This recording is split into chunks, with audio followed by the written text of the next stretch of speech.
Тәлгат Галиуллин, Сәйит Сақманов, Тәубә.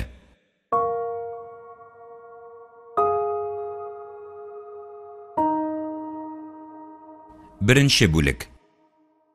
Сәйит, әу балам. Сәйит, кім тие?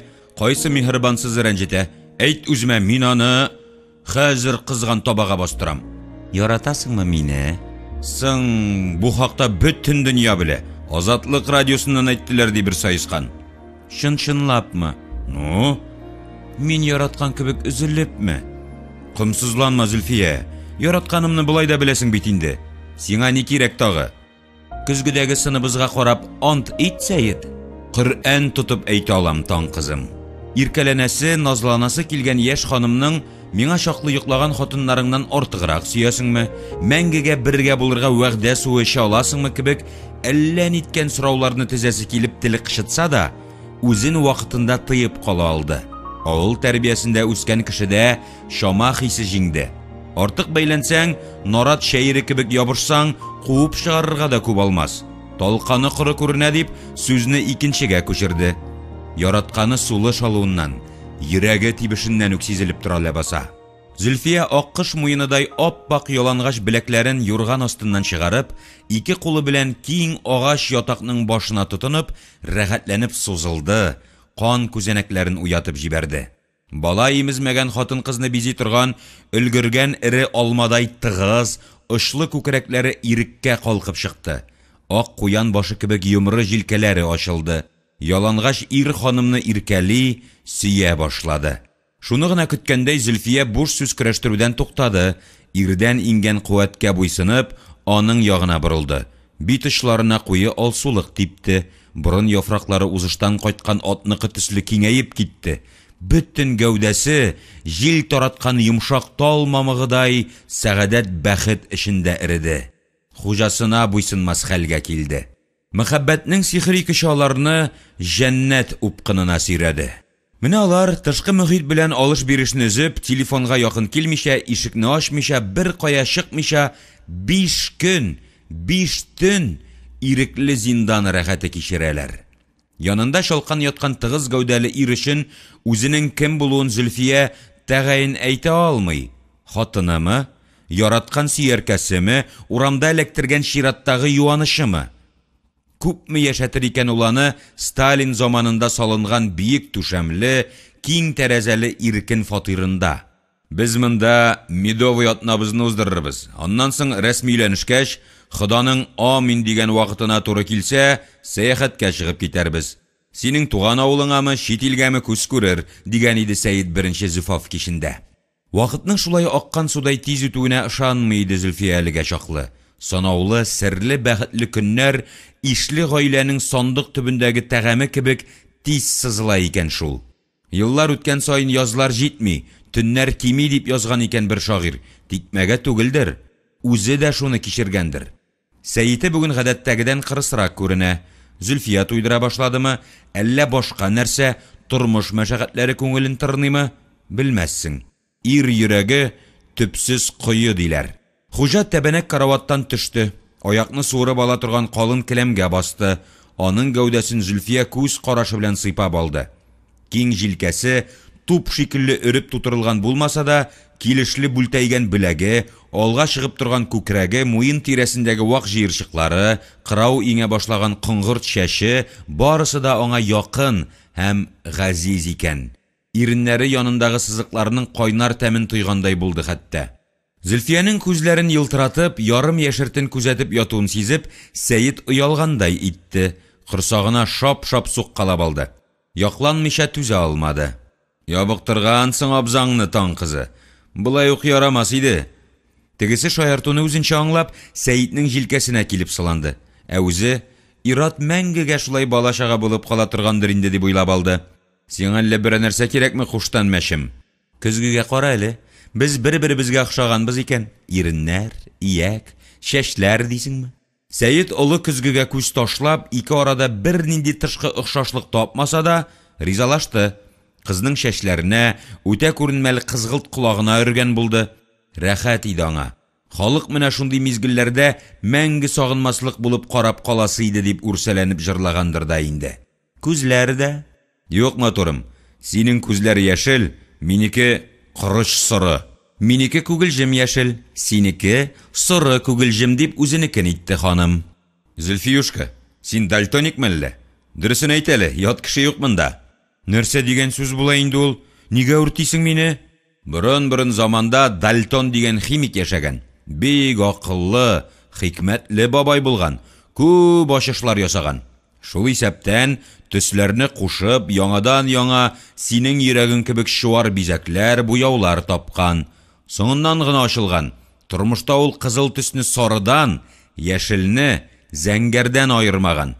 Мин сиңа бүләк иткән күлмәк төсен шәмәһәне кешегә дә санамаган. Нәкъ синең кебек кырмавык телле дә булгандыр әле үзе. Ничек син шундый нәтиҗәгә килдең әле дип, ханымны кочагына алып, ияген, борынын, озын муенын иреннәре белән иркәләде. Минем йөрәгем сиңа нигәдер ошамый башлады әле. Яратуыма чыдый алмыйча гына әйтүем. Әйдә, Сәйд, бер кайчанда әйтешмәскә, бәхәсләшмәскә, бер-беребезне рәнҗетешмәскә сүз куешыйк. Кызык булмас. Хәзер мин сөйли торган бер мәзәктәге кешеләр көненә калуыбыз бар. Ир белән хатын аерылышырга гариза белән килгәннәр ди. Судья хатыннан сорый икән: "Сез ни өчен аерылышырга булдыгыз?" "Талашыр сәбәпләр калмады, яшәүнең кызыгы, мәгънәсе бетте" дип ярып салган теге. Шырык-шырык көлештеләр бу сүзләрдән. Башлангыч мәктәп балалары кебек ду килделәр. Шулай итеп, сайлаучым, сезнең тәкъдим беренче укуда парламент аша узмады. Талашу мөмкинлеге көн тәртибеннән алынмады, диде Сәйид, тавышына җаваплы төсмер, күп мәгънәлелек бирергә тырышып. Зөлфиянең кыр чәчәкләре кебек сирпелешеп утырган озын кирфекләренә, ачык, якты маңгаена иркәләп карады да: "Матурым, миңа вакыт", диде. Зөлфия Сәйидкә киенергә бирмичә сырпалануында булды. "Сиңа әллә тагын берәр нәрсә кирәкме, Тәүфиклы песием?" Яшь ханым аны үзенчә аңлап: "Юк, тизрәк кайта күр", дип яшькелт халатына үрелде. "Ашарга нәрсә пешерим?" "Кыстыбый, булдыра алырсыңмы?" "Аңлашылды, тырышып карармын. Барып чыкмаса, бик ачуланмассың, яме?" "Зөлфия, бүген өйдә утыр. Мин сәгать 3-ләргә кайтып җитәргә тырышырмын. Ишекне берәүгә дә ачма, телефонны алма." "Сәйид җаным, бер сорау бирсәм ачуланмассыңмы, үпкәләмәссең микән?" "Рәхим итегез, ханым, хәтикене." "Сәйид, мин синең турында берни белмим. Соң 5 көн, 5 төн яныңда шәрәтән яттым ич. Бөтенләй өйрәнмәдеңме мине?" "Юкла, кая кем булып эшлисең дип сорамакчы идем." Сәйид куе зәңгәр пинжәген төймәләү ышкындыру белән мәшгуль иде. Шөгылен ташлап сөйгәненә җитди итеп карады. Күзләреннән кайнар кургаш тамгандай булды. Зөлфия иңендә олы чиләкләре су белән тулы көянтә тойгандай булды. Мондый сорауларны безнең илдә генә бирәләр. Гарәпләр үзара очрашканда ничек тирлисең дип сорыйлар. Французны сөяркәсенең исәнлеге борчыса, алманлыны, акчаны кайсы банкта тоту файдалырак булу уйландыра. Испаннар өчен иң мөһиме үгезләр сугышы. Сәйид киенә-киенә сөйләнүендә булды. Ә инглизнең шәшен нәрсә агарта дисең? Аны кара смокингка томган ак топ киемне саргайтырга мөмкин дигән уй борчый. Ә безне кайда эшлисең, күпме акча аласың, фатирың зурмы кебек ахыр заман сораулары интектерә. Шылдымы? Ә син, балам, мин чыгып киткәндә фатихаңны бирә торган бул. Артык сораулар белән үзеңне бимазалама.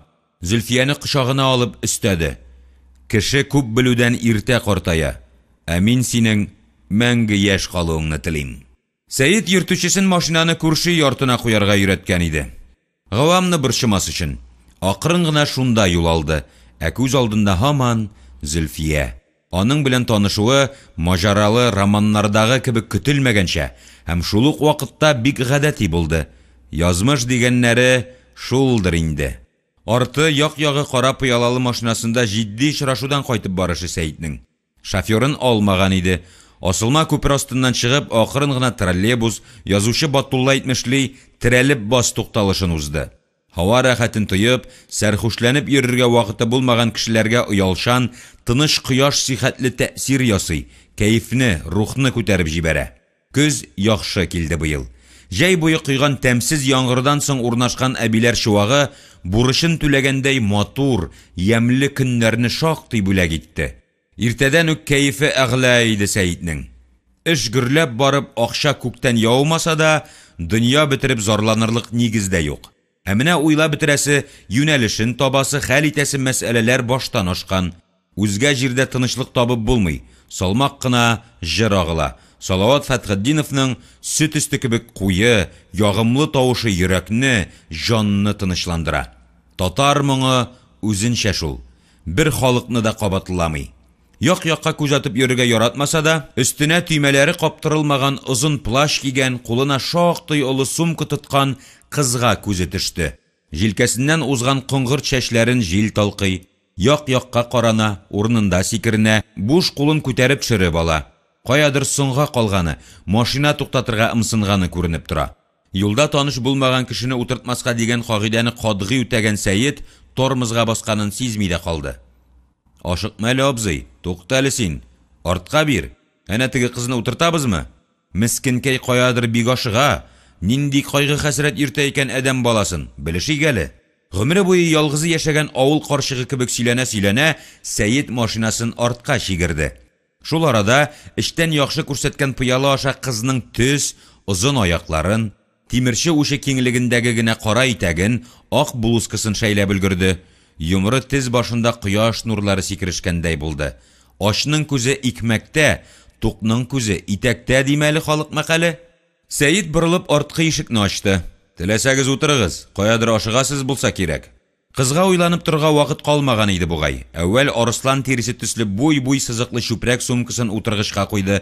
Аннан бавын кулыннан ышкындырмыйча үзе кире буялады. Шуннан соң гына телгә килде. Тавышы кискенрәк тоелды Сәйидкә. Зинһар вокзалга илтеп куйгызчы, соңга калам. Кайсысына? Вокзаллар күп. Гафу итегез, тимер юлныкына. Ярты сәгатьтән поезд китә. Бүген башкасы булмый. Машинасына алга ыргылырга куәт биргәнче, Сәйид гәүдәсе белән кыз ягына борылды. Кыска гына бер мизгелгә яшел күгелҗем күзләр белән күгелҗем соры күзләр очрашып, аралашып алдылар. Таныш булмаган абзыйга күз тундыруны уятсызлыкка санап, кыз карашын читкә алды. Назлы көй колагына инде. Салонда ис киткеч пөхтәлек, чисталык. Утыргычларга шәмәгә бәрхеттән тегелгән япмалар киертелгән. Сәйид кызның ашыгудан, дулкынланудан алсуланган битенә, ачылган чәчәк кебек матур йөзеннән, килешле борыныннан, озын муеныннан күзен ала алмый интекте. Таныш булмаган үзеннән шактый яшь кызга уктай кадалуның әхлаксызлык икәнен дә аңлый. Бер мизгелгә башы әйләнеп, үзе белән идарәне югалткандай булды. Аңа мондый шибәр, зифа, пөхтә, кайын җиләгисләре килеп торган гүзәллекне очратканы, күргәне булмагандай тоелды. Гәүдәсенә җылы, татлы һәм нәфис дулкын йөгерде. Сүзгә гаяр булса да, таныш булмаган кешеләр белән бераз гына йомыкый иде Сәйид. Ә бүген теле ачылып китте. Сынга калырлык булгач, иртәрәк чыгарга кирәк иде дигән булды, алга борыласы килмичә. Мин дәрестә идем, кайтсам телеграмма ята. Әтинең чире көчәйгән, шуңа ашыгам. Сез мәктәптә укыйсызмы әле? Нигә алай дисез? Дәрестә идем дидегез. Дәрес мәктәптә генә була. Институтта лекция, семинар һәм башкалар белүемчә. Кызның бигисе китмәде. Җавабы әзер иде. Шулай кабул ителгән инде студентлар арасында, җиңеллек өчен. Шунда гына кызый Сәйид ягына борылып, уң кулын утыргыч артына куйган бәйләнчек абыйга күз салды. Диңгез тузы тамчылары төшкән коңгырт чәч, киң маңгай, уртасында сизелер-сизелмәс кенә бөкрәеп киткән борын, озынча бит, барысы да үзенә килешле. Төсе үзгәрүчән күзләренә машинага утыруга игътибар иткән иде. Сезне кайсы поезд көтә инде? Көтәр сиңа, 20 минуттан китеп тә барыр. Күкмарага бара торганы инде. Ашыкканда вакытында китәләр алар. Иртәрәк килсәң яртышар сәгатькә соңга калалар. Юк, бар турында сөйләшеп бара торгач, тоташ пыяладан торган вокзал янына җиткәннәре сизелми дә калды. Менә килеп тә җиттек. Узатып куйым мин дә зрәк. Әтигез ширле икән дип кайгы хәсрәтен уртаклашкан булып озынча буйлы, таза гәүдәле Сәйид тар кара итәкле кызга ярды. Ой, мин сезгә акча да бирмәдем дип әйтмәкче иде дә, өр-яңа соры кәчтүмнән аппак күлмәктән, кара ялтыравык ботинкадан атлаган ир уртасына сүз катырга кыймады. Сәйид пассажирның билет алганын көтеп торды, вагонга чаклы озата барды. Мулла абзый безгә нинди исем кушкан инде? Зөлфия, Зуля диләр кызлар. Ә мин Сәйид абый булам. Ни өчендер фамилиясын да өстәде. Сакманов. Кыз җитез елгыр гына элеккеге фильмнардагы тәрбияле курсисткалар төсле тезләрен чүккәндә әйтте, илләм килешле чыкты. Очень приятно. Аякларының матурлыгы белән сокланып барган Сәйид биленең эчкә тартылып керүенә, күкрәк уртасындагы сызыкның ымсындыргыч тирәнлегенә игътибар итәргә өлгерде. Кыз табигатьнең югары казанышы, кеше иҗат итә алган тәңгәллекнең, илаһи гүзәллекнең үрнәге булып тоелды. Көндез шәм яндырып эзләсәң дә таба алмассың мондый тутый кошны. Янында озак басып торуының килешмәвен акылы белән аңлаган, үзен битәрләгән хәлдә дә Сәйиднең аягы машина ягына атларга теләмәде. Кыз гади генә итеп кулын бирде. Рәхмәт сезгә ярдәмегез өчен. Кайчан кире Казанга? Иртәгә шимбә, ял көне, понедельник кайтам. Каршы алыргамы? Кыз җавап урынына матур кулларын изәде дә, йөгерә атлый яшькелт кара вагонга кирип китте. Икенче бүлек. Кара Волгасы урынында тора. Алга утырып йөрергә яратмый иде Сәйид. Артка кирип сыенды. Йөртүчесенә кул бирде. Хәлләр иминме, Замир дус? Ярыйсы, Сәйид Яруллович, эшкә барабызмы? Әйе, игелеккә киттек. Мине югалтып сагынып беткәннәрдер инде. Киресенчәдер, сез юктан файдаланып, рәхәтләнеп шәй куалардыр әле. Кызың үсәме? Аның башка эше юк, бармакны авызына алып тешләргә өйрәнеп килә. Үзе ифрат канәгать, елмаю килешә торган кара тут, түгәрәк, кырыс йөзе яктырып китә. Армиядә хезмәт иткәндә югалткан тешләрен алыштырган алтын алдавычлары ялтырап ала. Төп шикелле таза, тормышчан, ышанычлы егет. Аяк атлау рәвешендә буйсынында сарман ягы токмашын ашап үскәнлеге сизелеп тора. Дәүләт эшендәге кеше өчен аны йөртүчедән дә якынрак хезмәттәш юктыр. Адәм баласы беренче хатыннан уңмаска мөмкин. Анысы да фаҗига. Соңгы тамчы дөньяви суыңның тәүге хәләл җефетен каптыруы хәерлерәк дисәләр дә, ул үзенә насип яртысын эзләвен дәвам итә ала. Еш кына табып та куя. Бәхетне кибеттән сатып алып булмый шул. Ә инде җитәкче беренче шоферыннан уңмаса, бер кайчанда үзен һәр яктан канәгатьләндергән йөртүчене таба, аның белән тулы аңлашуга ирешә алмаячак. Барыбер бер ягы китек булачак. Хет шунда асфальтка төшкән кабак кебек шартла. Машинаң син ашыкканда барыбер соңга калып килер. Бензины беткән булыр. Гаи туктатыр. Йөртүчең аракыны синнән күбрәк ишәр. Сәйид берничә кат өйләнеп, хатыннары белән буталып бетсә дә, Замирдан уңды. Ул аны армиядан кайту уңайына ук үзенә алды. Иске москвичка утыртты. Читтән торып укырга кертте. Егет саран сүзле булса да, әйткәне гадәттә мәгънәле, төпле күзәтү сүземтәсе булып чыга. Авыл агайлары акылын, хәйләкәрлеген үзенә сеңдергән. Машинаны гел алыштырып тордылар. Шитил кадиллакларында да борын чыйып алдылар. Хәзердә Rolls-Royce маркалысы гаражда хуҗасын көтеп әзер тора. Шитилдә ясалганнар йомшак, жайлы. Ну алар безнең юллар өчен түгел дип хуҗасына үз фикерен сеңдерә торды Замир. Ватылса запчасть таба алмый интегәсең. Гаида алардан гел әҗер өмет итә, усал әншик кебек бәйләнеп кенә тора. Безнең өчен Сәйид Яруллович иң җайлысы дәүләт номерлы Волга. Инспектор аңа кандала кебек ябышмый. Хаклы булып чыкты егет. Үзе безнең илдә эшләнгән соңгы маркалы Волгада рәхәтләнеп йөриләр. Замир тәкъдим иткән икенче яңалыкны да кабул итте Сәйид. Игелек ширкәтендә эшләүче саналучы егетләренә Сакманов Мәскәүдән кара, коңгырт, соры күн курткаларны үзе алып кайтты. Шит илдә затлы күннән ятышлы итеп тегелгән кием яшьләрне дәртләндереп, башкалар арасында абруйларын күтәреп җибәрде. Тезелешеп утырганда карарга күңелле иде үзләренә. Бер мәлне күн курткалы кеше Ленинның мылтыклы солдаты абруенда калды. Аңа каршы әйтмиләр, ресторанда урын тоталар, урамда әйләнеп үтәләр. 9-8 машина Италиядә, Испаниядә, һич югында Төркиядә тегелгән куртка, каста, орден, дәрәҗә билгесе булып китте. Улым, кызым, юл бирә күр, читкә ал. Мафия килә ди торган иде ата-ана, әби бабай балаларына курткалыларны күргәч. Авыл гавамга әйләнеп тә карамый. Машина ачкычын уйната-уйната үтә дә китә. Икенче билге. Муенга тагылган алтын чылбыр. Ул саф алтыннан һәм мөмкин чаклы юан, эре итеп үрелгән быжыралардан торырга тиеш. Гарәп, төрек, Иран алтыны мәртәбәгә саналмый. Иң имансызлары машиналарында сугып Гарәбстаннан кайтарылган тәсбих йөртә башлады. Берничә ел арасында Казанның бер кайда да эшләми, укымый торган машиналы яшьләре тулысы белән диярлек күн курткага төренде. Элек коммунистлар фиркасының беренче баскычтагы кешеләре генә киеп, соңрак теләсә кем юнәтә алгач, абруе төшкән нерпы фуражкасы кебек күн киемгә хөрмәт бетте. Мода алышыныны күзәтүчән Замир бик тиз сизеп алды. Сәйид Яруллович, Күн куртканы хәзер бөтен шпана кия. Егетләрне ялтыравык сәдәпле костюмнарга күчерик әле. Фирмабызда солидный, балалыктан чыкты, аерылып торыйк башкалардан. Сәйит уйланганда итте дә йөртүчесе белән килеште. Ничек үзенең шуңа башы җитмәгән. Яхшы фикер, Замир. Янәдән үзе Мәскәүгә барып, складтан Австриядә һәм Финляндиядә тегелгән төрле төсле костюмнар алып кайтты. Егетләргә янә жан кирде. Шәмәхә йон, сары вельвет, яшел шевиот костюмнар игелекнең дә дәрәҗәсен кимәлен күтәреп җибәрде. Бер караганда гади бер катлы күренсә дә, җиргә якын кешеләрдәй төпле егет иде Замир. Әүвәл бер заводның тулай торагында яшәп торды. Хуҗасының фатир алып бирергә мөмкинлеге барын сизеп, никах укытып, авылларыннан кыз алып кайтты. Анда да машинада икәү генә йөрүләреннән файдаланып, башкалар төсле мәсьәләне куертмады, киресенчә, яшь хатын белән тулай торакта сарай күренә икән дигән булды. Хуҗасын бик үтенеп туйга чакырды. Сәйит бераз төшереп алып, күңеле йомшаргач, алдан әзерләнеп куелган өлкәннәрдән берәү, җитәкчегә хатыннан кала иң якын кеше шофер, хәтта ул күбрәк тә хәбәрдар булырга мөмкин. Замир сезгә бик тугрылыклы, баласы туып, гаиләсе артып, тегендә монда сугылып йөрмәсен өчен, аның квартира ягын ничектер хәл итәсе иде. Сезнең өчен мәсьәлә түгел инде дип, салпы якка салам кыстырып та куйгач, бер ай эчендә хәл итәрбез дип ышкындырды хуҗа кеше. Вәгъдә бирү җиңел булса да, аны үтәү өчен бер завод директорына Ижауда булан ата торган мылтык юнәтеп, шуны һәдия итәргә туры килде. Замир ипләп кенә 2 бүлмәле фатирга кереп утырды.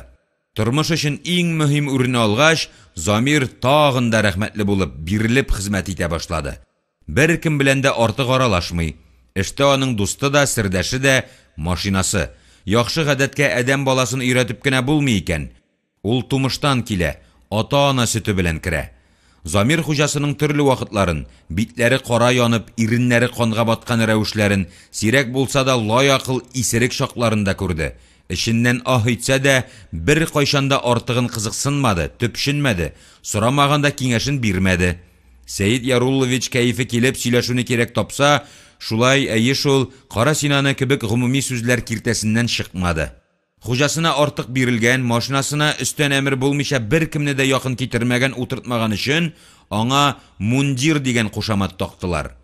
Үзенә әйтергә берәүнең дә, хәтта Шырып, Гриша кебек башкисәрләрнең дә бу табышны иясенә җиткерергә йөрәкләре җитмәде. Сәйитнең беренче ярдәмчесе урынбасары Хәлил Нигъматуллин да Замирдан шөлли. Аның белән бәйләнмәскә тырыша. Машина Сакмановның Ибраһимов проспектындагы беренче катта 3 бүлмәле фатирга уялаган конторасы янына килеп туктады. Халыкның көн күреш, көн итеш мәнфәгатьләрен хәл итү, ярдәм күрсәтү өчен төзелгән, үз үстенә җаваплылыкның бик аз өлешен генә алган Игелек исемле арадашы оешма шунда урнашкан. Аның әле башка шәһәрләрдә филиаллары, әйбер саклау урыннары, шәһәр читендә санаулы йорты, тагын әллә нәрсәләре бар. Şirketнең ни белән шөгыльләнгәнен, нәрсә эшләп чыгарганын, юнәлешен, мәсләген Ходай Тәгалә белән хуҗасы гына белә. Мәгәр аның генераль директоры Сәйит Сакманов, урынбасары Хәлил Нигъматуллин, ярдәмчесе Фердинанд Нигъмәтҗанов, бөтен керем-чыгымны, исәп-хисапны үз кулында тотучы, эш хакын түләүгә, налог инспекциясенә вакытында акча күчереп торуга җаваплы Наилә Нонца Арбакайте үзләренең оешмалары турында югары фикердә торалар. Сакчы өчен кулын куеп эш хакы алган Әхмәдиша бабай һәм алдан күн курткалар киеп йөреп, аннан төрле костюмнарга төренгән 6-7 егет үз вазифалары турында җәйлеп сөйләүне яратмыйлар. Аксыл сары шәше иртә куелган, уртача буйлы, гәүдәсенә рәхәт тормыш авырлыгы ингән Хәлил фирма эшчәнлегенә зыян китермәү белән кадерле. Кушканны төгәл итеп үтәргә тырыша, шуннан чыкмый, ягъни бер вакытта да тәртәгә типми, артыгын майтармый. Ул туктап калган су шикелле акрын, тыныч тормышны төни. Мүк җиләгеннән ясалган тәмләткеч белән куян каны кебек куе кызыл чәйне, каты туглаган тукмачлы шулпаны вакытында кабул итәргә ярата. Якын дуслары булмаган кебек дошманнары да юк иде аның. Аңа хас төп сыйфатлар: пөхтәлек һәм сөйләшергә ярату. Ул көне буена килгән-киткән кеше белән гәпләшеп, телефоннан кирәкле хәбәрләр җыеп, Сәйит колагына ирештерә тора, бер ишесен башында калдыра. Әлбәттә, ул Хәлилне урындык җылытып утырган өчен генә урынбасар итеп тотмый. Аларның тормыш юлларында, язмышларында кисешкән урыннар шактый булды. Икесе дә бер үк район бүлегендә милициядә эшләделәр. Сәйет участковый, Хәлил кизүдә утыра. Икесенә дә төрле сәбәпләр аркасында тәртип саклау оешмасыннан халык хуҗалыгына күчәргә туры килде.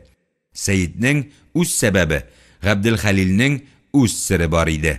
Бер ни әйтеп булмый, Сәйетне милициядән озатуны ышандырырлык итеп оештырдылар. Шәрки борынын тыгарлык таврын калмады. Алдан шитләтеп киная белән соңрак ташла син ул кызыйны, оныт син ул баланы, ата-анасына кирәкмәгән нарасыйның бәхетсезләр, имансызлар сафын арттырганчы, вакытында үлүе хәерлерәк дип турыдан-туры әйтеп тә карадылар. Сәйет күзенә зәгъфран төшкән кире үгез кебек үзенекен тәкрарлады. Нарасый баласының жанын алган анадан да явыз, җаһил кеше була алмый. Теләсә нинди йырткыч хайван, гомерен фида кылу исәбенә булса да, нәселен саклап кала дип, әхлак фәлсәфәсе сатты. Үтерүче җәзасын алырга тиеш. Мин бу эшне барыбер ахырынача җиткерәчәкмен дип үҗәтләнде. Хуш, син канализация кыйсында үле бала тапкансың. Аның анасы Фәридә исемле шәфкать туташы дип расларга тырышасың. Дәлилләрең сыек, юк диярлек. Исбатлавың коры кумнан ишелгән бау, гайбәт дәрәҗәсендәге юралау дип район прокуроры аны туйган шәрләде. Ташла син егетем бу эш белән булашуыңны. Атасы ташлаган беренче бала түгел, соңгысы да булмас дип киңәш нәсихәтен бирде. Эшнең прокуратура тарафыннан каралуы тикмәгә генә түгел иде. Йомшак җиренә маҗараны Сәйет үзе эзләп тапты. Милиция әһелләренә ышанмыйча, итләнә торгач, тикшерүне алып баруны прокуратурага тапшыруга ирешкән иде ул. Дәүләт, фирка оешмаларына рәсми буйсынмаган бу хакимият ыруына азмы-күпме ышанышы бар иде. Әнә бит, шитил картиналарында комиссар белән прокурор теләсә нинди югары кимәлле, дәрәҗәле чиновникны, миллиардерны дер селкетеп буйсындырып тоталар. Хәтта төрмәгә илтеп ябарга да күп сорамыйлар. Дөреслекне расларга булышыр бу хөкем оешмасы дигән ышанышы акланмады Сәйетнең. Эшне җитди итеп алып барып, судка тапшырасы урынга участковыйның үзен һәр көнне чакырта башладылар. Җавапны ул тотарга тиеш булып чыкты. Ничек таптың, ник таптың ул үле баланы? Тагын берәр кешегә әйтмәдеңме? Шит язатка серне шишкән булса, үзенә мәддә киңәшмәдеңме кебек сорауларны кат-кат биреп башын катырдылар. Дөреслекнең барыбер өстен чыгасына инанган Сәйет соңгы очрашуда да сыртын кабартты, шырпыларын чыгарды. Ничек инде дәлилләрем булмасын? Сез нәрсә сөйлисез? Фәридә үзе таныды, шуңа риза булып, имзасын куйды, кәгазь сезнең кулда. Өлкән яшьтә булуына карамастан, аксыл чәче бөдрәлеген югалтмаган ак чырайлы, зәңгәрсу күзле прокурор акрын гына кулын күтәрде. Кызма янәсе, бу синең уйлаят түгел, күз карашы ылыс энәләре. Шулар белән шәнчеп ала. Кәгазь, кәгазь. Кәгазьләрдә кеше язмышы. Аны йыртып атарга, күчереп язарга, үзең теләгәнчә тутырырга, башка зат өчен кул куярга да була. Сез нәрсә сөйлисез, иптәш прокурор? Ялгыш юлга кирип барасыз. Фәридәнең үзен чакырыгыз, үзе раслар. Мин дә егетем шул хакта уйлап утырам. Кызны китертеп була. Ул бездә. Сәйет кичә Фәридәне эзләп тулай торакка кергән иде. Таба алмады. Беркем бер нәрсә белми. Күршедә яшәгән карт кыз Сәлимәнең бүлмәсендә 2 озакка бикле иде. Димәк, бу эшнең җитдилеген бәяләп, тикшерүне тизләтү нияте белән кызны кулга алганнар. Хакыйкать барыбер җиңәчәк дип сөенеп куйды Сәйет. Хакимият оешмаларына кайтармалы ак якага куе төстәге кызыл галстук бәйләгән прокурорга ышанышы артып куйгандай булды. Аның Фәридәгә ниндидер шәхси үче юк. Әмма аның артында кызын җинаят юлына чыгарган, упкынга этәргән ират тора. Ул бит христианнарның изге Мариясе төсле балага җилдән узмагандыр.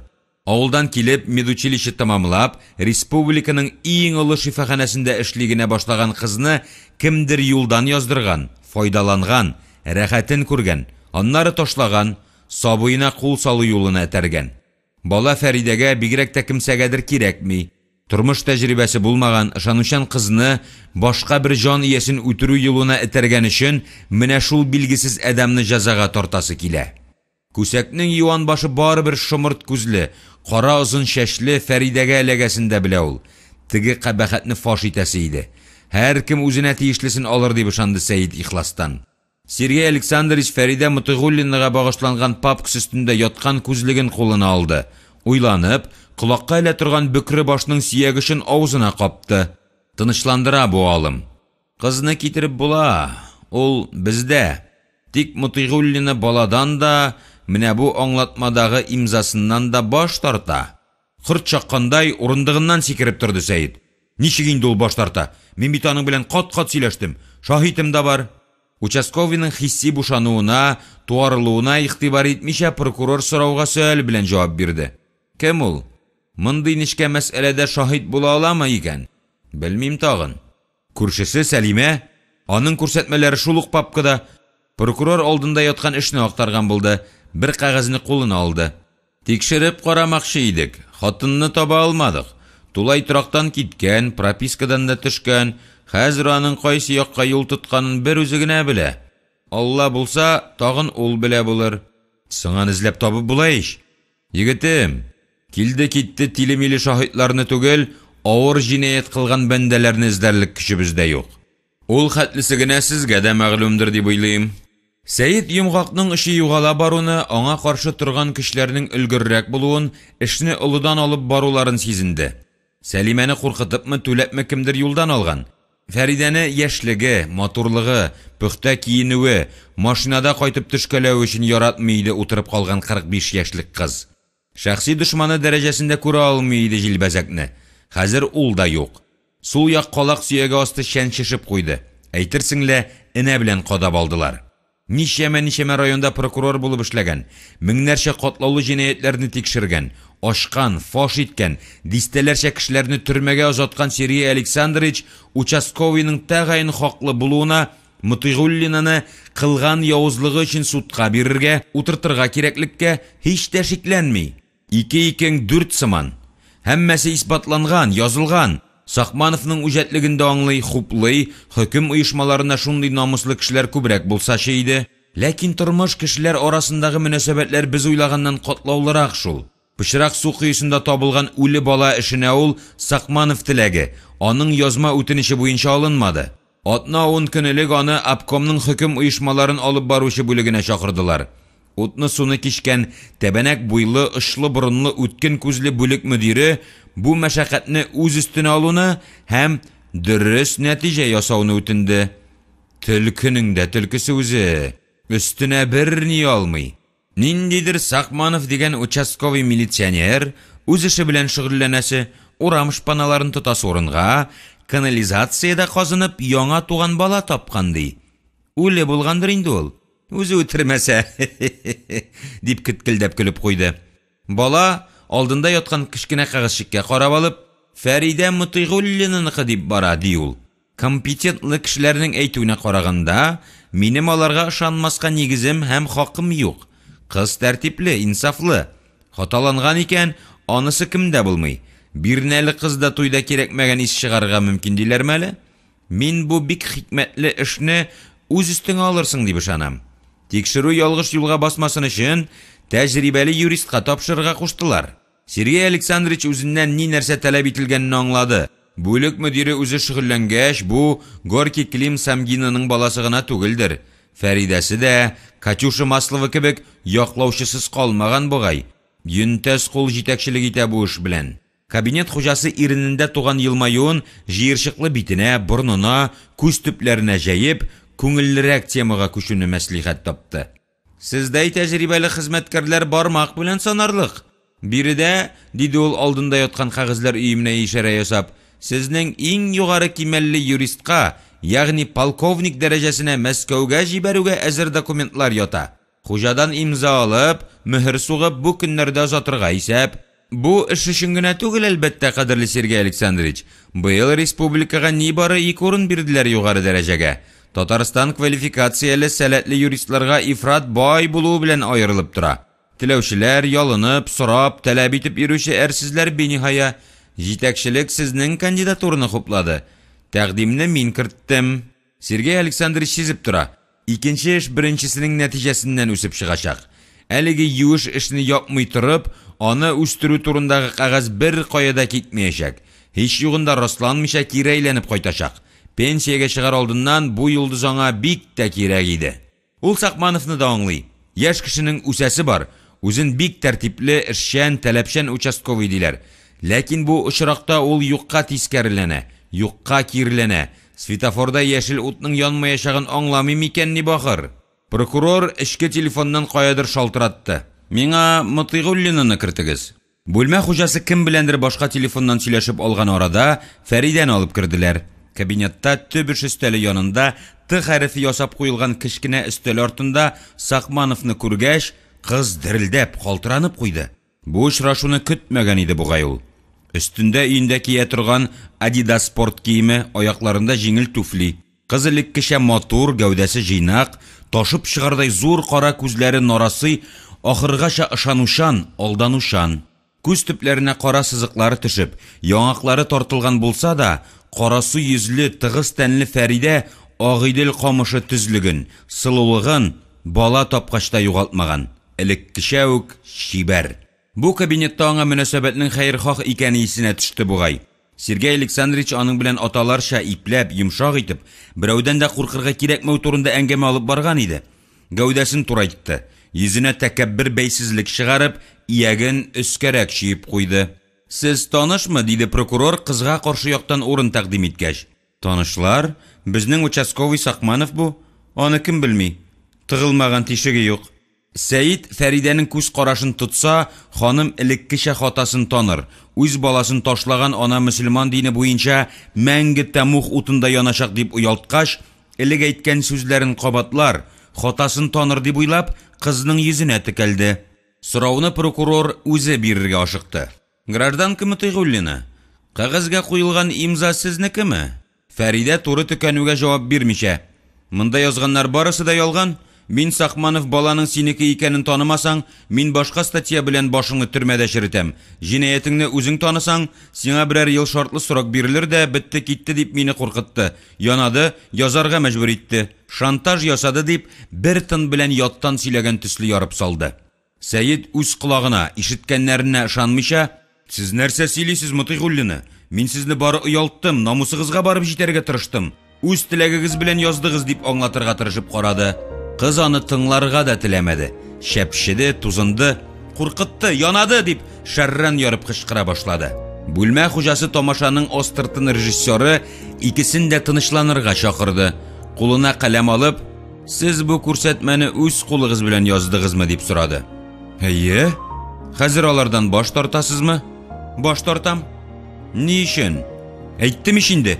Участковый Сакманов көчләп, үркетеп танытты. Өстемдә турып яздырды. Мин бала тапмадым, тапмаган баланы үтерә дә алмадым.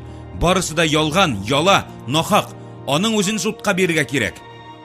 Сергей Александрович, икегезнең фикерегездә дөреслекне эзләү юлында минем өчен кирәкле баганалар дигәндәй, йөзенә битарафлык төсмере чыгарып. Кайсыгызга ышанырга да белмим.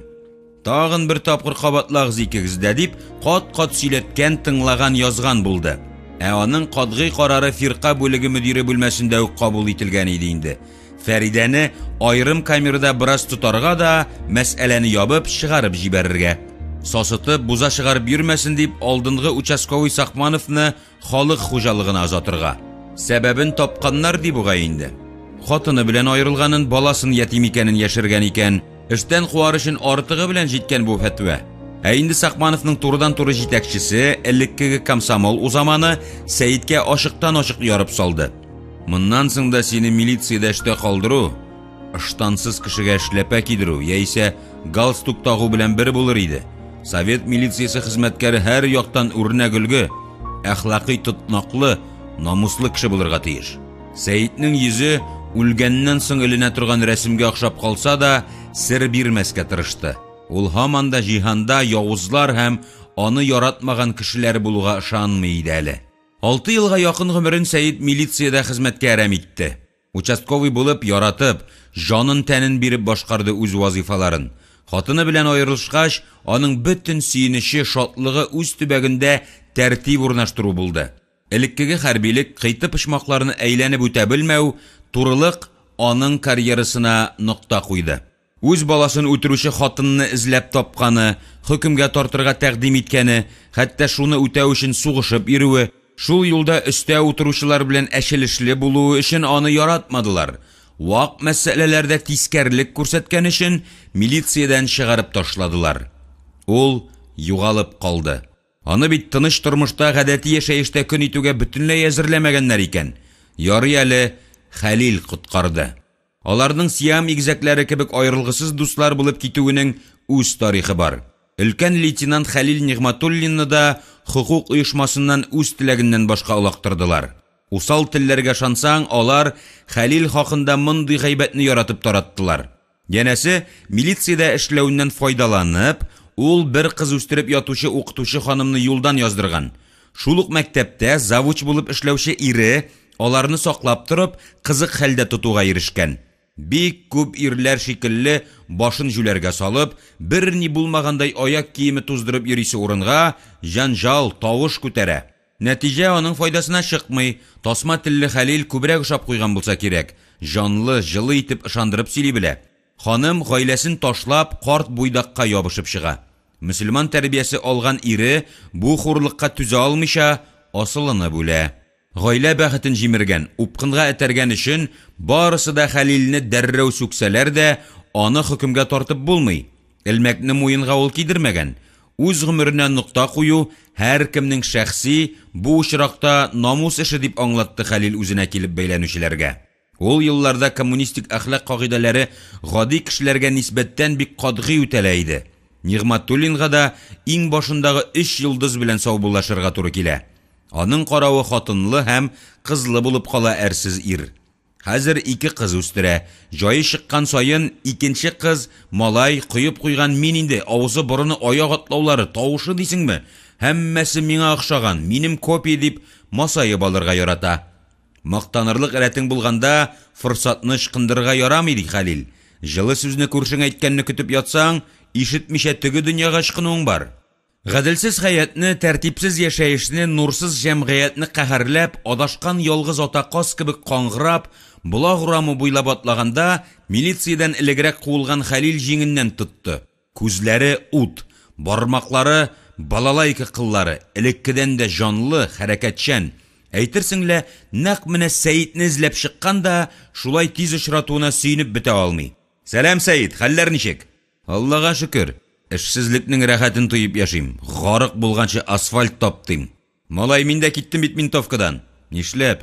Бик яратып эшли идең бит, дигән булды Сәйит, берни ишетмәгән кешедәй.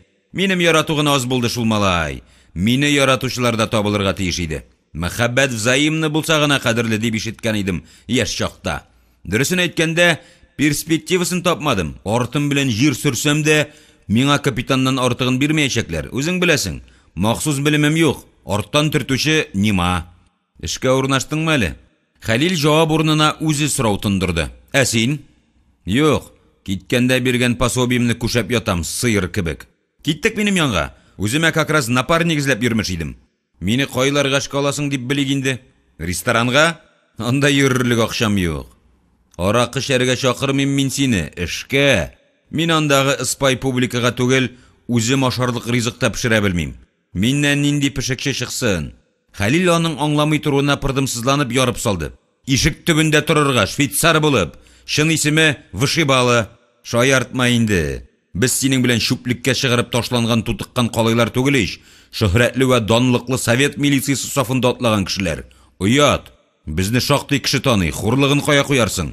Хәлил күтәренке рухлы җөмләләрне дә фикер сөрешендә йөрәгенә уздырмады. Юкка исең киткән. Атакага барганда гел беренчеләрне кыралар. Ахырдан килгәннәрнең түшләренә тәре тагалар. Без дә шыпырт кына шунда ашап ятыйк. Җаваплылыгы юк. Синең йодрык таза. Аннан күз күрер. Әйдә, Хәлит, тәвәккәллә. Үзгә эшкә чакырып та тормыйлар әле үзеңне.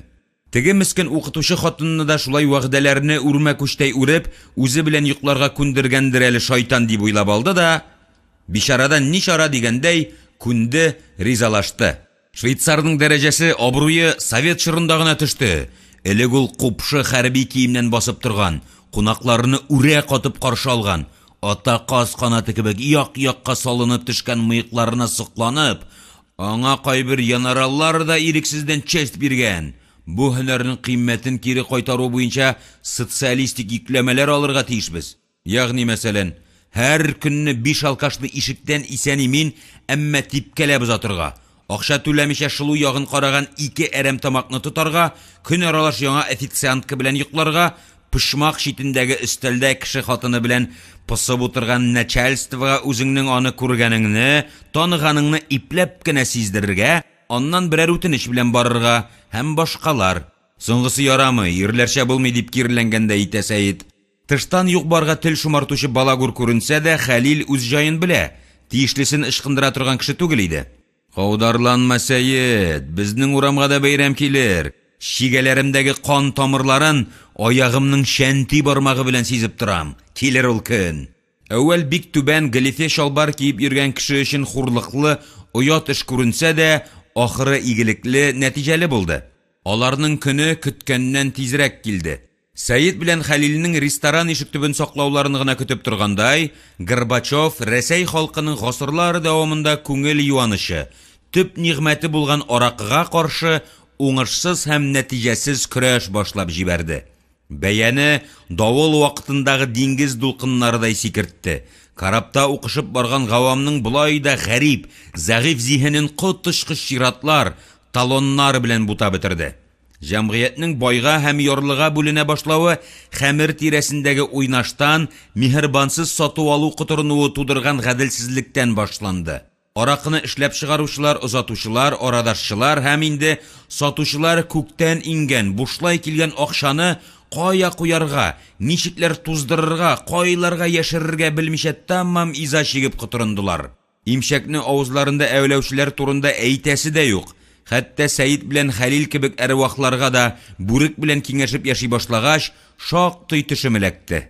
Дөрес, шәчсез башы тамгалы агайның әмере чыккан беренче мәлне ак башларны таныш белешкә, дус ишкә рәхмәт өчен коры мактауга үз бәясенә чыгарып тордылар. Аңга беренче Хәлил килде. Ямат, хатын белән торган буласың түгелмесең? Алкашларның рәхмәте өйгә кайтып җиткәнче, күзге шикләвекләрдә куелып чып калганнар. Җитте. Һәр шешәгә таксы куябыз. Уят инде малай әфисәр калдыкларына. Язык казык башына уятсызлар заманасы килде. Йоклап ятырга ярамый. Үзе дә шул фикергә төйнәлеп яткан Сәйид ризалашты. Эшне үз кулына алды. Булай да уят, тегеләй дә уңайсыз. Иң җайсызы авыз ачып акчасыз калудыр әле. Заман демократиясе атасы Горбачев әйтмешли, процесс пошел. Аракы бушатканда икесенә берәр ящик алалар да, әүвәл 2, аннан 3, 4, кичке уннан соң 5 бәягә арттырып сата башладылар. Үзләре бу шөгыльгә артык катнашмадылар да, тиешле кешесе табылды. Атасы Сталин төрмәсендә юкка чыгарылган кулак малае кием биреп торучы Әхмәдишә бабай бу гамәлне илләмдә яратып үз кулына алды. Кичке якта бераз төшергән, мәсьәләне ябу өчен ачы сыйыкча җитми калган Ират ишек сакчылары янына килеп баса. Егетләр бер ярты кирәк иде. Тиз генә хәл итәргә ярамый, тартасы, сузасы, нервыда уйнап бәяне күтәрү хаҗәт. Юк бит, соңгысын әле генә бер танышка биреп җибәрдек. Официанттан сорап карасагыз, сезне тыңлый инде ул. Әйтеп карадык, үзендә дә калмаган. Сүзгә Хәлил кысыла. Әхмәдишә карт ягына ымлап. Бабайдан сорап карасак, кулак калдыгында бар инде ул. Ну, алар халкын беләсең, бәяне бүйірдән куялар. Тәкате сусыз кыяр түтәле кебек корган ир бар булган акчасын чыгарып сала. Зинһар, сорагыз инде. Бу сөйләшүне ак кыска сакалын сыпырып, елмаеп тыңлап торган кулак калдыгы акчаны иренеп кенә алып, як-ягына каранган булып, кара халат астына яшерелгән өемнән берне тартып чыгара. Соңгысы, больше сорамагыз. Бетмәс монда ашарвах, хәерче алкашлар. Асыл кыш туткандай кумнан зур алтын бөртеге тапкандай канәгать ирне бажасы Уфадан кайтып төшкән. Хатынының туган көненә бер тамчы аракы таба алмаган. 13нче эш хакын кая куярга белми алҗыган. Өйгә кайтарып әрәм итеп булмый шинданы. Якын дусты зинданнан кайтып төшкән төрле яшьтәге, төрле рәвештәге, тик барысы да дәррәү Горбачевны каһәрләгән, аракыга сусаган халык алыштыра. Әхмәдишә карт тагы да кырыслана. Шайтан төкерегенә бәяне көйсез базардагы төсле арттыра бара. Табышны Сәйид бүлә. Ул гадел. Кем күпме тапкан, шул чаклысы аныкы. Рестораннан күп алып булмый ак башларны. Үз әрем тамаклары да җиткән. Аракы кибетендә эшләүчеләр белән танышып алалар. Ике якка да сары гәрәбә балавыздай файда тама тора. Ярты ел эчендә Сәйид баштан аяк киенде. Израильгә алаккан яһүдтән иске йорттан 2 бүлмәле менә дигән фатир сатып алды. Хәлил 3 бүлмәлегә күчте. Тагын берничә айдан Сәйид өлгергән шомырт төсле яңа Жигули белән йөри башлады. Бәйләнчек вакытында чыгып китә белмәгән исерек башларны кызганмыйча тукмарга өйрәнделәр. Киләчәктә файдасы тиде. Дөрес, үзләренең дә күз төпләре кара янып, иреннәре майсыз кабартмадай күпереп йөргән чаклары булгалады. Нишлисең, кунак ашы кара каршы диләр ич. Ресторан җитәкчелеге белән мөнәсәбәтләре җайланды. Киләчәктә эшләп, яшәп, таяныш алып китәрлек таныш белешләр булдырдылар. Ике кеше белән генә борчаклары пешмәде. Беренчесе белән яшертен күрә алмау көнчелек кишәнеше соңрак дошманлыкка күчте. Ике якка да зур бәла казалар китерде. Зал администраторы Мансур Мәүлетович аларның өчесен дә бигрәк тә мөстәкыйль, үз фикерле, мент өчен артык укымышлы Сәйитне кабул итмәде. Ишек сакчысы белән булашмаса да ярый иде дә. Әмма ул шул чакта ук Сакманов та үзенә җитди көндәш күрә. Соңрак Мансур улы даирәләр белән аралаша, ресторанны сатып ала, хөкүмәт малына чыгу юлларын таба. Әмма ике тәкә киләчәктә барыбер тар басмада очрашырга тиеш булалар. Дусларга тыңгылык бирмәгән икенче кеше элеккеге хезмәтләре буенча сыйныфташлары капитан Салих Гаяров булып чыкты. Киләчәктә бу адам белән юллары гел урынып, кисешеп, мәнфәгатьләре якынайып барасын, дуслар ук булмасалар да, бер-берсенә кирәкле кишер яфраклары булып китәсен белмиләр иде әле алар. Кеше, әүлия да, күрәзәче дә түгел шул. Кичке 7-ләрдә Салих ресторанга килеп керде. Тазалыгы форманы төртеп тора.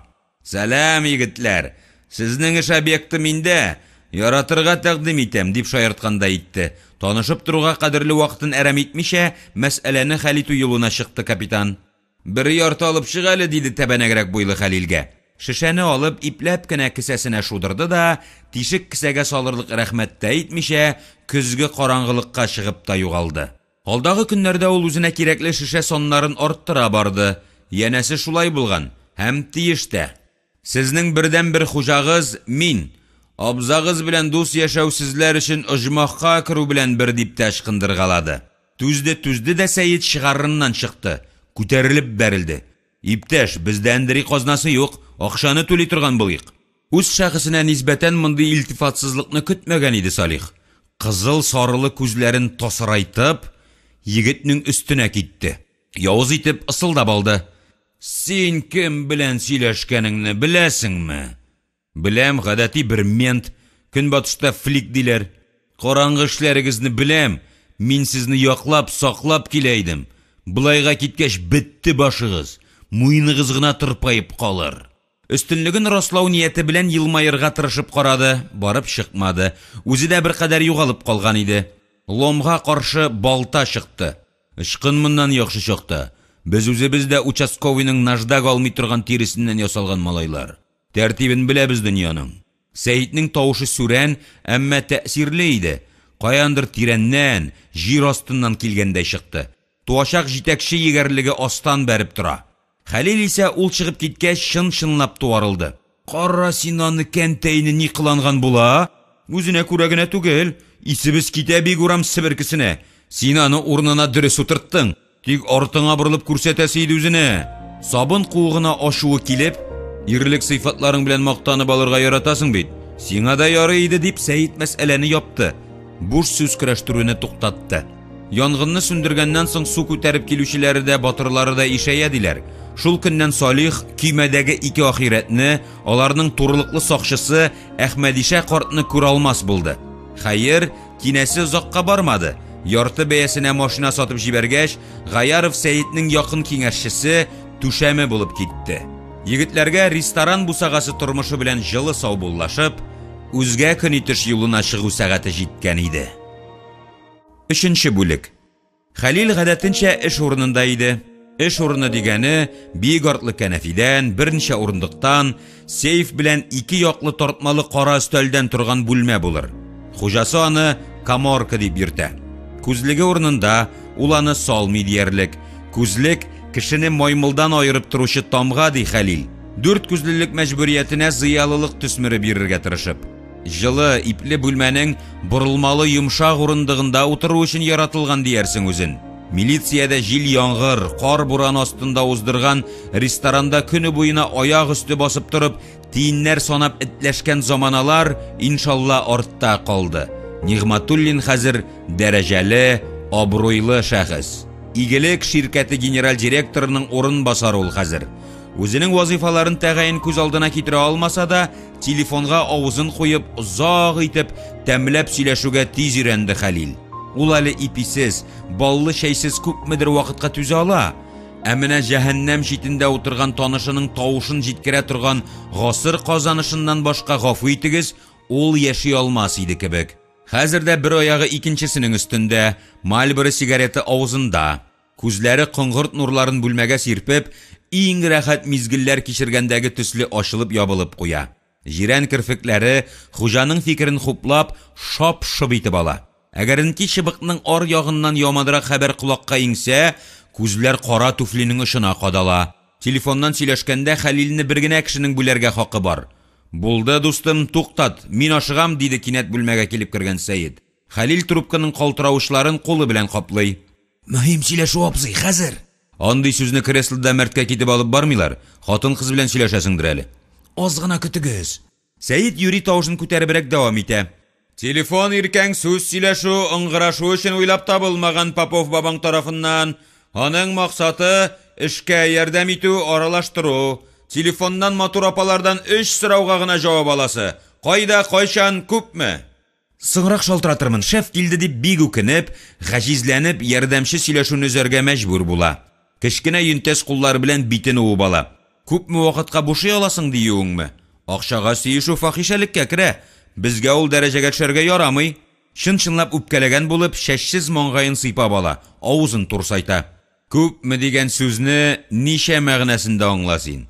Ничә кило асланган ит, шампан, ничә розада торган чәчәкләр бәйләме, ахыр чиктә ничә ташлы муенса, балда галасы бүләккә. Ушыңны ачканда тишеңне кысма. Хәлилнең елына бер тапкыр садака да бирми торган утыры саранлыгын белгән Сәйид Юри иренмичә аңлата. Тузга язмаслык кыйммәтле бүләкләрне тизеп китә, затлы тун бүләк итү белән туктый. Ярдәмченең фикерле, уйлаучан, борчылучан кеше булуын, эш белән шөгыльләнүен күрсәтеп аласы килә, сүзне башка якка бора. Мин әле акча ведомстволарын тикшереп утырдым. Бер ишесенә кул куймадым. Ни өчен дип белик инде? Кул тамгасын салу рестораннан исерек ташудан җиңелрәк дип уйлыйм. Шактый тупас төрттөрүне Хәлил аңламаганга салыша. Үле җаннар күп. Бездә эшләмәгән. Чичиковка үле җаннар ни өчен кирәк булганын беләсеңме? Алпаутлар, байлар рәтендә йөрү, дәрәҗә алу өчен кирәк булган. Ә безгә налогны азрак түләү, хезмәт хакын бүлгәннән соң инспекция аш кигәвендә ябыша торган төшем өлешенең 50 аз калуын күрсәтү өчен. Ә булай, дустым, без барыбыз да үле җаннар. Иртәме, соңмы? Тагын сораулар бармы? Эшкә күчикме? Ярдәмчесенең кәеф сихәтләренә янә бер кашык дигет тамызырга булды Сәйид. Синең башның гаҗәеп бер сыйфаты бар. Шуны хит беләсеңме? Ихласлы мактау көткән Хәлил кармакка капты. Нинди? Сирәк-мирәк булса да эшләп куя. Менә үле җаннарны кояш яктысына өстерәп чыгаргансың. Монды юк мыскыллану көтмәгән иде Нигъмәтуллин. Әмма кая барсын? Дилбегә кем кулында атка юнәлешне шул бирә. Минлеген җиңеп, аягына баса, Сәйитнең җилкәсенә, аркасына кагылып ала.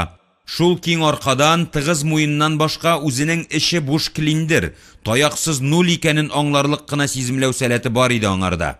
Кайларда шулай югалдың, Сәйит? Инде мин чын-чынлап борчыла башладым. Өеңдә телефонны алмыйсың, Әхмәдиша бабай берни белми, Замир балык кебек эндәшми. Миңа артык борчылырга ярамый, ике кыз үстерәсе. Хәлил йомышка юнган арада Сәйид күнегелгән гадәт буенча җавапның берничәсен зиһене аша үткәрде. Түбән Камада шин заводында булдым дип алдашып кына котылмакчы иде дә, җитди булмас, дөресен әйтергә кирәк дигән иманга килде. Ширин яшергән, иртә үлгән диләр. Булды инде хәлләр. Әллә тагын өйләндеңме? Тагын түгел, уятсыз. Соңгы мәртәбә. Я Хода, мин шулайдыр дип кофе чүбендә күрәзәлек иткән идем, рас булды. Чираттагы мавыгуыңмы, шаярыуыңмы? Бу юлы җитди. Тиздән шаулатып, гөрләтеп килен төшерербез, туй ясарбыз. Синең бер балагыңны балтырга чаклы сызганып, баш кода булып, түшеңне күркә төсле киереп йөрисе көннәрең алда әле. Кызны киленне каян алып кайтабыз? Баш кода булып мин кемнәрнең ишеген кагарга тиеш булам инде? Хәлил Сәйитне һаман шаярта, ирештірә, иркә бала кебек бабасының сақалы белән уйный дип белә. Кыз инде минем өйдә, өстеннән бикләп килдем, диде Сәйит. Башкада буласы кеше тулай төсле түгәрәк, әмма хәрәкәтчән йөзенә, уртасы миңле маңгайына, күзләренә гадәттән тыш гаҗәпләнгән төсмер чыгарып, урамнан тышаулап алып кайттыңмы? Кайларда эшли инде безнең килен? Ничә баласы бар? Гражданнар сугышында катнашмаганмы? Аклар яклымы, кызыллар өчен көрәшкәнме? Балалы, ирле хатыннарны юлдан яздыру буенча син белгеч дип авызын томалыйсы килү кытыклавы миннән усса да, теленә йозак салуны мәгъкүлрәк күрде. Үзе дә гөнаһсыз нарасы түгел. Студент кыз, соңгы курска күчкән. Хәлил эшсезлектән иза чигеп, тарихи әсәрләр белән мауга, җае чыккан сайын кирәксә кирәкмәсә дә белгәнен кыстырып кую җаен ышкындырмый. Безнең борынгы бабаларыбызның атаклы патшасы Атилла бик яшь, шибәр туташка өйләнеп, беренче төндә жан тәслим кылган. Шулай булмасын. Хатыны үзеннән өлкән булганга яшьләргә өйләнгән ирләрне өнәми иде Хәлил. Шатланма, мин инде исән калдым. Атилланың урыны җмакта булсын. Егетләрчә үлү әмәлен тапкан. Күп лыкылдадык, эшкә күчик. Нинди күңелле хәбәрләр бар. Ерактан башлыйм әле мин докладны. Чапай командировкадан кайткач, Петидан бәлә каза булмадымы дип сорый икән. Тегесе, булай барда тәртип, тик кара мәче генә янып үлде ди икән. Ничек, кая янды? Соң ул лапас башында күгәрчен саклап утырганда, астан янгын күтәрелгәнне сизми калган. Түшәм белән бергә янып төшкән. Кайсы лапас янды дип сорый икән Чапай. Атлар сарае. Атлар көтүдә идеме? Юк, алары да янды. Фурманов йортыннан да ялгыз теш кебек ыржайып, морҗасы гына калды. Сәйит тыңлаучы табылганга сөенгән Хәлилне бүлдерде. Аның бу мәзәкне шул ук кабарынкы авыздан 101-нче кат ишетүе иде. Әйдә, кирәген сөйләле, вакыт юк. Хәлилгә тизлекне алыштырып торасы юк иде. Мәскәүдән Аркадий шалтыратты. Али исемле Ямашев урамында комок тотучы Азәрбайҗан артыннан 8 папирос итеп эшләнгән 5 пачка күчтәнәш, гашиш җибәргән. Без Самарага вәгъдә иткән идек ул уенчыкларны. Бик кирәк иде алар, диде дә Сәйит, сагайып калды. Дуслары төзәтеп булмаслык хата эшләгәннәр бугай. Бу тугандаш халыкның Рәсәйдә яшәүче вәкилләрендә намус, әхлак, бурыч кебек төшенчәләрне акчага һәм хатыннар итәгенә табыну алыштырып бара. Андыйларны халыкның атамасын бузып, азик, азирбутлар дип мыскыллап йөртәләр. Син алдыгызмы бүләкләрне? Юк, бөтен хикмәт тә шунда. Али миңа беркем берни бирмәде дип баш тарткан.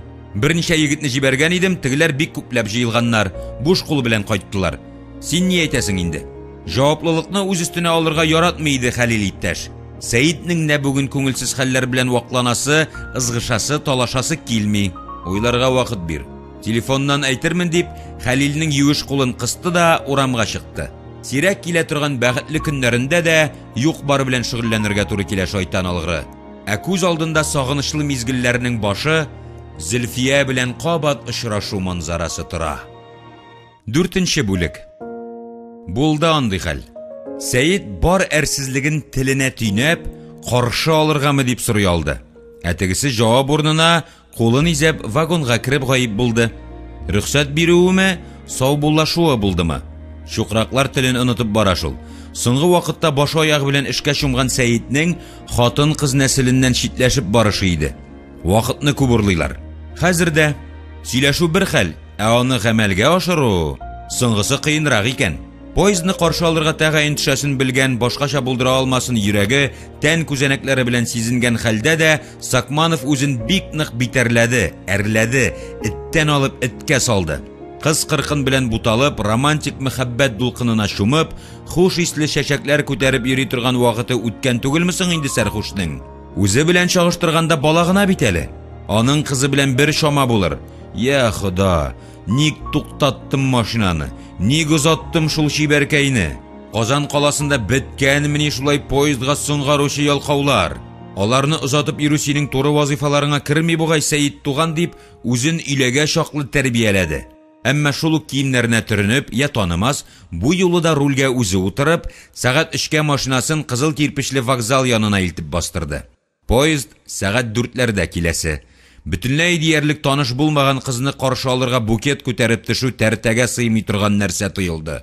Бәлки, аны егете каршы ала торгандыр. Бармактан яларлык кызның йөри торган кешесе сөйгәне булмый калмас. Дус ишләре белән кайтып төшәргә дә мөмкин. Студент халкы гуртым йөрергә ярата. Зөлфиянең кайтасы вагонын тәгаен белмәгәч, составның башына бер читкәрәк китеп басты. Яныннан капшыклар, букшалар, төргәкләр тоткан, балалар күтәргән кешеләр ташкын агыла. Барысы да каударлана, этешә-төртешә каядыр ашыга. Күзләрен шикрәйтеп бик тырышып танырга тырышса да, кирфик каккан арада Зөлфия аны узып китеп, бәлки шаяртуы булгандыр, бер читкә барып басарга өлгергән. Тузанлы көзге кояш нурлары көлтәсе эчендә тора. Плащ төймәләрен бүген дә каптырмаган, ак кофтасын, кыска кара итәген яшел йон күлмәккә алыштырган. Танышлык гомерләрендә икенче тапкыр күз карашлары бәрелеште. Шакмадан ялкын күтәрелде. Килгәнсез икән, рәхмәт инде. Борчылып йөрмәскә иде. Хәзер ашыкмыйм, соңга да калмыйм, диде елмаюын сүндерүне кирәк тапмыйча кыз. Исәнмесез, Зөлфия, дип, аның нәрсә турында лыпылдавын аңлап та җитмичә, Сәйит аңарга кулын сузды. Кызның тырнаклары буялган нәфис бармаклары ирнең олы ушына кирип югалды. Икесенә дә рәхәт, җылы булып китте. Киттекме? Ничек кайтабыз? Мин машина белән. Зөлфия студентлар бер катлылыгы белән урынында сикеренеп куйды. Сәйит аны ягымлы карашы белән иркәләп алды да, култыклау өчен кулын җайлап куйды. Таныш машинага кирип урнаштылар. Сакманов Зөлфияне үз янына алга утыртты. Куркынычсызлык кайышын элеп куйганда, ялгышмы, ирексездәнме, алдан уйланылганчамы, кулы кызның күкрәге өстеннән үтте. Сизгер кул аркасы тыгыз ләззәтлекне тойды. Тәне аша рәхәт калтырау дулкыны узды. Кыз гәүдәсен арткарак алды, берни булмагандай сорап куйды. Каян вакыт таптыгыз ниндидер бер билгесез студент кызны каршы алырга? Урамда туп шикелле тәгәрәп ята иде. Зөлфия аңлап җитмәде. Башын итәгатьле генә Сәйит ягына борды. Зур ачылган күзләрдә сорау билгесе чагыла иде. Вакытны урамда таптым диюм. Кыз яшьләр генә булдыра алганча рәхәтләнеп, шаркылдап көлеп җибәрде. Сез шаяртырга яратасыз икән. Кая юл тотабыз? Общагага кайтасы инде. Бәлки берәр җиргә кирип шәйләп, капкалап алырбыз. Әни 3 көндә пәрәмәш, бәлеш, токмаш, тутырган тавыклар белән дыңгышлап тутырды үземне. Суларга да урыным калмады. Әтиегез ничек? Бауыры бик нык авырта, түзә алмый, стенага менә. Кстати, дарулар кирәк тиз арада. Юлны карап барган йөртүче ягына борылып. Менә шул даруларны табып булмас микән, диде кыз. Сәйит рецептларны карап тормады. Барыбер берни аңламый. Таныш аптека мөдире нәрсәгә? Укысын, зиһененә алсын, табып бирсен. Уйлашып карыйк әле. Даруларны юнәтсәк, бүген кич мин чакырган җиргә барасызмы? Сәйит ирексездән кызарынды. Тупас, тәрбиясез, аның баш кисәрләре дәрәҗәсендә чыкты. Зыялы кеше булай әйтер идеме? Кыз акыллырак булып чыкты. Дару өчен генә сатылу арзан булыр. Мин булай риза очрашырга, диде кыйгач кашларын уйнатып. Даруларга килсәк, барысында табу Казанда да мөмкин түгел, диделәр. Мафия кулында диялар. Менә бу икесе Польшада эшләнгән, ә менә бусын бары Германиядән валютага гына алалар икән. Аракы эчеп, симез иттән ясалган шашлык ашап, каз буты кимереп бавырларын, бөерләрен шереткән югары начальство өчен генә тоталар икән, диде әтине караучы врач абый. Безнең әти дә шулар үрнәгендә яшәдеме? Тырышты. Колхоз агрономы гына булса да, элек рәис иде. Эшкән өчен алып аттылар үз эшеннән, дип, берни яшермичә күптәннән таныш кешесенә сөйләгән кебек, иң нечкә серләрен риясыз шишә барды. Сәйиткә тулысынча ышанып, үзе укый торган институт, тулай торак хәлләре турында сөйләде. Бу мәгълүматларга ихтыяҗ булмаса да, Сәйиткә шактый очсызга төрле өлкәләрдән белешмәләр бирде. Горкида урнашкан аптекага кирип, 1 сәгать эчендә Сакманов барлык кирәкле даруларны күтәреп чыкты. Тик берсенә генә алмаш биргәннәр. Сыйфаты хәтта яхшырак та ди. Зөлфиянең ак, кара, кызыл сәдәфләрне сөйнә-сөйнә сумкасына тиявын күрү Сәйит өчен бәхетле бер мизгел иде. Кабарынкы иреннәре шатлыктан дымсуланган, үбәсене китереп, кытыклап, ымсындырып торалар. Ничек таптыгыз шул чаклы даруны? Без бит инде аларны 3 ай излибез. Сез мафия түгелдер бит. Булай бер дә охшамаган кебек. Кем белә? Зөлфия бу юлы гәүдәсе белән борылып, Сәйитнең чиста кырынган йөзен, алгарак чыгып торган ияген, киң җилкәләрен тәүге кат күргәндә иңләде.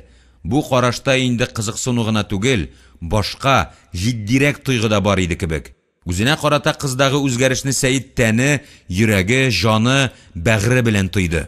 Шуннан Зөлфия әйтмешли, общагага кирделәр. 3нче катта яши икән. Көтелмәгән бер хәл булды. Бүлмәсенең йозагына ачкычны тыгуга кыз янына олы гәүдәле, мыеклы Сәйиттән шактый яшь ир-ат килеп басты. Күрәсең, ул тәрәзә төбендә караңгыда көтеп торгандыр. Зөлфия, бу мин. Сөйләшергә кирәк. Әллә дулкынланудан, әллә инде кыюлык өчен төшереп килгәнме, тавышы калтырап чыга. Кыз мыеклы ирнең киләсен, каршы аласын көткәндәй югалып каушап калмады. Килгәнсең икән, кер, диде. Сәйиттән килеп сумкасын алды. Вакытыгыз булса көтегез, зинһар. Бик җитди сөйләшү булачак. Мин тиз. Сәйит үзенең шактый кыен хәлдә калуын аңлап, бәяләп җиткермичә коридорда йөренде. 2 тапкыр чыгу ишеге янына да килде. Ишекне ачарга кулы күтәрелмәде. Аягы тышка атлап чыгудан да баш тартты.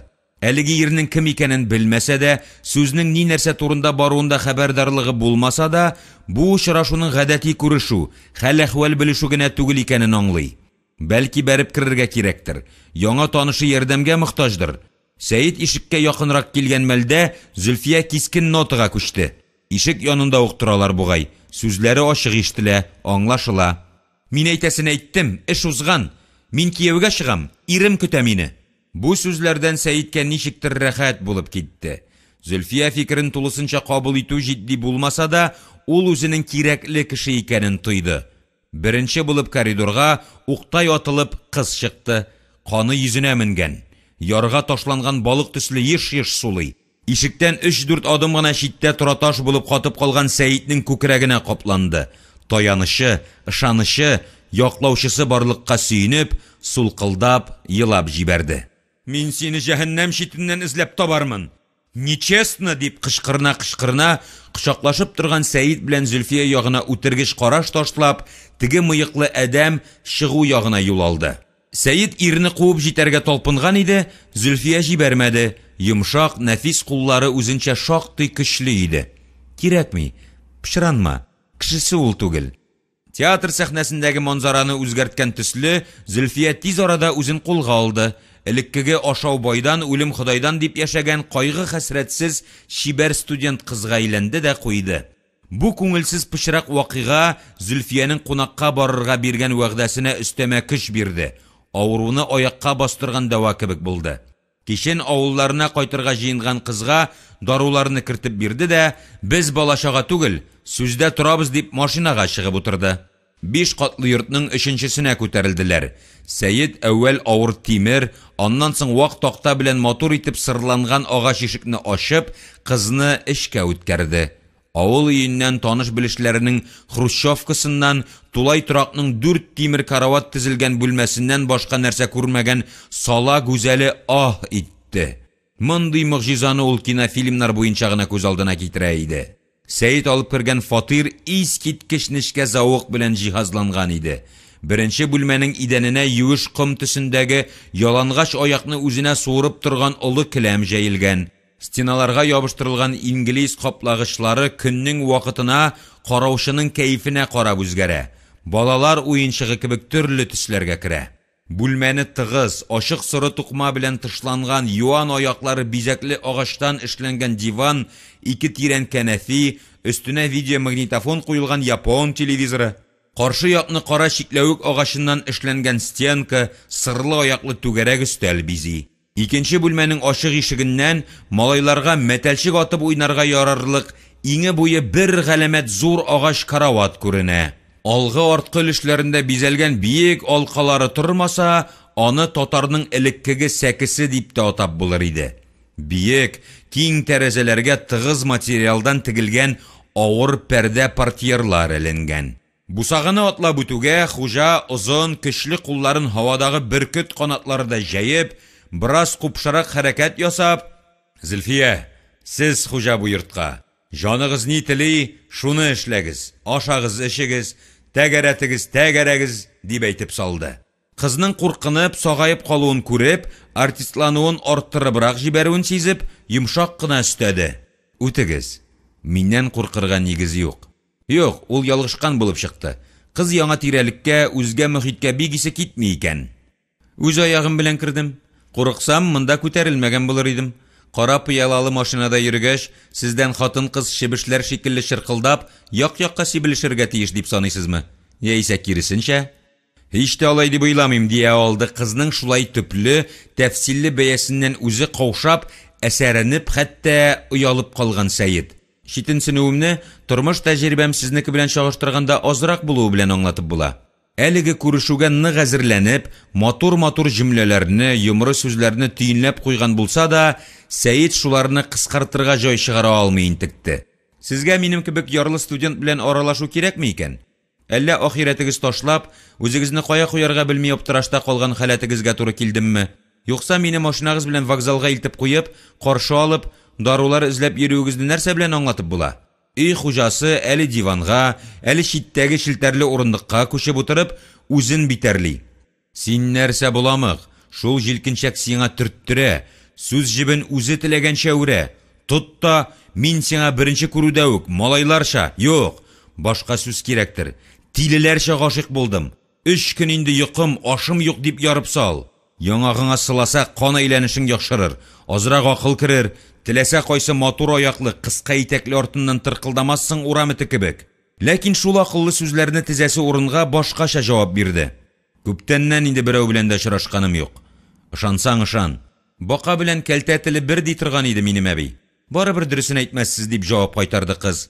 Бераз сүзсез торгач, яшел күзләренә күгелҗем төсмер йөгертеп, ышандык, безләргә барыбер дигән төслерәк җилкәсен сикертеп куйды да, сүзне бөтенләй башка буразнага төшерде. Аягын аяк өстенә куйганда, нәфис күлмәгенең итәген аскарак тартып куйды кыз. Бер дә арзанлы, уенчы кәнтәйгә охшамаган дип күңеленә алды хуҗа. Юлдан килгән кешенең тамагы тук булса да, чәй эчәсе килүе табигый түгелме икән, хуҗа әфәнде? Бәйләнчек чебенне үтергәндәй шап итеп маңгаена суккан булды Сәйид. Әйдәгез бергәләп әзерлик әле кичке ашны дип, ярдәмгә чакырырга җөрьәт итте. Әзерлек әгъләдән булып чыкты. Нинди генә нигъмәтләре юк иде әни исемле төрек һәм стенол атлы суыткычларда. Икесе дә затлы балык, ысланган ит, тел, тауык ите кебек азык-төлек, сулар, исерткечләр белән дыңгышлап тутырылган. Кечкенә туй уздырырлык тәгам бар иде аларда. Өстәлне матур итеп бизәделәр, француз шампаны белән Зөлфиянең туган авылы болынында үскән әрем тәме килеп торган итальян мартиниян ашып, икесен дә аз-азлап тәмләделәр. Шәраб җылысы канга үтте, башка менде. Хуҗага кыюлыгы, тәвәккәллеге кайтты. Янды Мәҗнүн, янды Фәрһәт, бер янып ат алдылар дигән дәртмәнд бабабыз. Мин гарип, 1000 янып та яндыга сана алмадым дип тәстәгән диләр әле. Минем сезгә шанасы килә, диде кыз, Кытай шәшкесендәге кайнар кофега өреп. 1000 тапкыр янган булсагыз да. Сәйид аклануны кирәк тапмады. Алдында фәрештә утырса да, тормыш юлыңны бәян итү, гөнаһларыңны ярлыкауны үтенү кабул ителмәгән. Чынлапмы? 1000 кат януыгызга. Әйдәгез, эшик, соңгы күрешүебез булмасын. Юк, риза түгел. Соңгысы булуын телим мин яну киюемнең Зөлфия. Анысы сездән тора. Булыгыз минем хуҗабикәм дип, бер тын белән әйтеп салды. Кызның озын, матур кирфекләре су чәчәкләре кебек ачылып ябылып алды. Ул да шигъри телгә күчте. Тукай абзый, серең белгәч кызартырлар йөзеңне, жүләр бу дип ашырмаслар күзеңне дип тәстәгән. Әйтәсен әйттем, Зөлфия. Калганы сездән тора. Жүләр дип көләрсез генә бәлки. Ул урындыгыннан җиңел күтәрелеп, кыз янына килде. Дала көтүчеләре үрнәгендә идәнгә чүкте. Ияге йомры тез башына килде. Мондый көтелмәгән гадилек, сәрхүшлек Зөлфиягә тәэсирен ясады. Каршылык күрсәтү, үз-үзен тыю кеше кими барганны сизде кыз. Илаһи бер тарту кешенә ия иде хуҗа. Сәйиднең колагына үз йөрәгенең дөп-дөп итеп ишая барган тибүе килеп җитте. Сулышы кайнарланды, уң кулын кызның җилкәсенә салды. Зөлфиянең әле кулны, башны акрын гына читкә этәрергә, ияк җылысыннан сары май кебек эри башлаган оятсыз тезләрен бушатырга, читкәрәк алып куйганда итәргә мөмкинлеге бар иде. Буларны башкарырга кыдрәте җитмәде. Җилбәзәк иптәш кызларына үрнәк итеп китерелә торган ихтыяр кеше дигән нәрсә коры чыбык кебек шартлап сынды. Әллә инде аны сихерләделәр? Дымлы иреннәре һавадан очып, Сәйид ягына тартылды. Дөньяда иң татлы шәраб шишмәсе шунда икән. Тәкәббер кыргый горурлыгы, Birinchi kunni үк аның жетмәсенә төшсәм, исемем Зөлфия булмасын дип кат-кат ант итүләре җилдәге бастырыксыз салам кебек ышып таралды. Ирнең кайнар авызы инде хуҗабикәләренә буйсынудан чыккан иреннәрне тамам үзенеке итте. Сәдәпләр арасына ничектер сыйган таза куллар ефәктәй арканы иркәләде. Кызның сулышы ешайды, бөтенләй üzелде. Оппак беләкләре ирнең муенын, чәчләрен иркәли башлады. Дәртле теләк, омтылыш, хис муллыгы аларны су шыңгылына эләккән йомышкадай бөтереп алды. Киң ятакка үз аягы белән килдеме, әллә Сәйетнең көчле кулларында килеш бүлмә буйлап сәяхәт иттеме, Зөлфия ул хәтлесен хәтерләми. Егет зиһенен җуеп башын югалтса да, иреннәре ризамы дигән сүзне кысып чыгара алды. Җавапның нинди булуы икесе өчен дә әһәмиятсез иде. Бу борынгыдан калган атавистик бер юланың пыскы балуы гына иде. Жүләр суальның хатын-кызны рәнҗетә, кимсетә торган ахмаклык, туманалык икәнлеген аңлады Сәйет. Гадәттә, хатын-кыз белән булганнан соң Сәйет үзен физик һәм рухи яктан бушап, төссезләнеп, тәмсезләнеп калгандай сизә иде. Ике арада вакытлыча булса да, үтәли җил, салкынлык уза, шитсенү, ятсыну туа.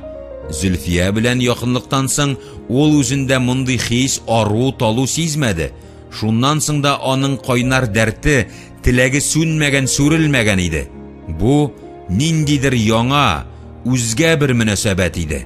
Ризык пешерү эшләрен бергәләп, этешә-төртешә, шаярыша башкардылар. Игелекнең генераль директоры нарасый баладай Зөлфия тирәсендә буталды. Әле алдына чыкты, әле артына төште. Килешле борыны, чыгынкы яңаклары онга буялып бетте. Ул дөньяда иң бәхетле кеше иде.